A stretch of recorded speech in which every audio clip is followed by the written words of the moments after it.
Well, folks, in today's video, we're going to try to fix up this little Reading Lines diesel. I picked this locomotive up off of eBay pretty cheap about a month ago, and really the only problem I'm aware of it having is that it's obviously missing a wheel. I think when we tested it, it was pretty much running fine, so that's a really good sign.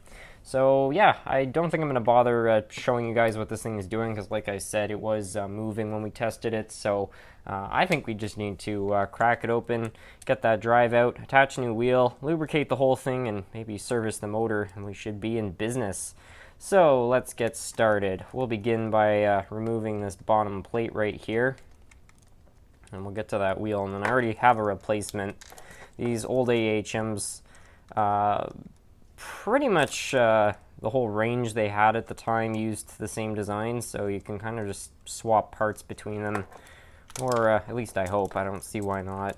It's possible some of the sets are different sizes, but that's the only real problem I could think of. Alright, so there's our wheel set. Here's our replacement, and I would just throw this gear set in, but you can see it's not centered like that one, so instead I'm just going to try to pull a wheel off it and try to get that on there. Should double check too that they're the same size. This wheel's got slightly smaller flanges, but the actual wheel itself is the same size, so I don't think that that's going to be a problem. I could optionally just take this other wheel off though, and we could just put two new wheels on it. Might be a better option, just so that we're sure it's even. So I couldn't get that wheel off. It's on there pretty good, and I don't want to put too much pressure just because I could end up breaking this whole thing. But I went through my spare parts and I found a wheel which is basically identical. I don't think this wheel would have been a problem, but you know what, why not just try to do it right the first time, right? So that seems to fit pretty well. Now, of course, since this came off, we can't trust it to hold the new wheel on. So we'll take some CA, put a bit of that on there just so that we're sure it will remain on there for as long as this engine's around for, hopefully. So let's put a bit on there.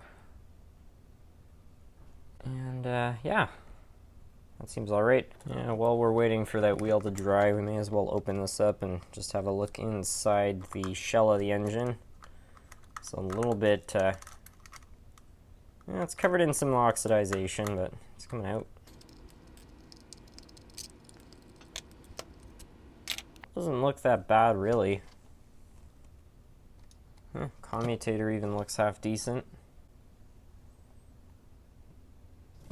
I'm just going to clean the gaps on this one.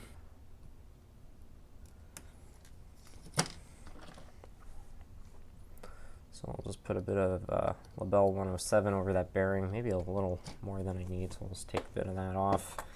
And we'll just kind of do the same on this side. Just throw some oil in there. Try to clean those contacts off.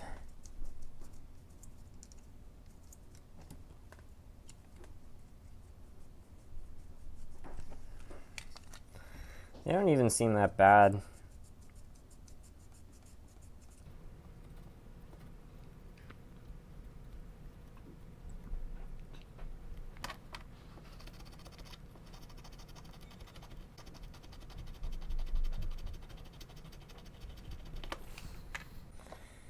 And now I'll just throw a bit of oil in each of these bearings. And let's not forget the worm gear. I mean, you probably could put some grease on this, but it's all nylon and plastic parts, so I'm not too concerned about friction in this particular case.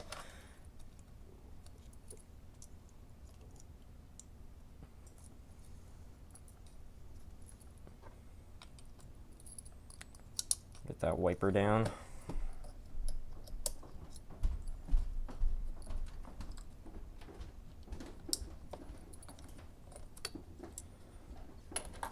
Okay.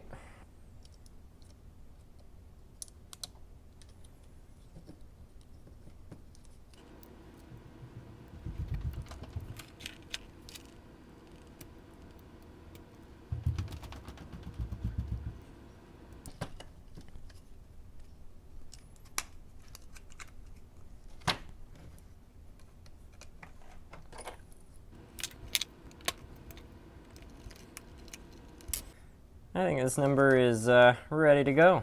Let's bring it over to the track. I feel pretty confident that this one is going to go right off the bat. They're such simple engines, and I don't know. Yeah, there we go. It's moving. Yeah, there we are. Nice. Yeah, that runs fine. Not half bad. Not bad at all. And we'll see what kind of low speed we can do too. This is not going to be very impressive because it's a 3-pole, but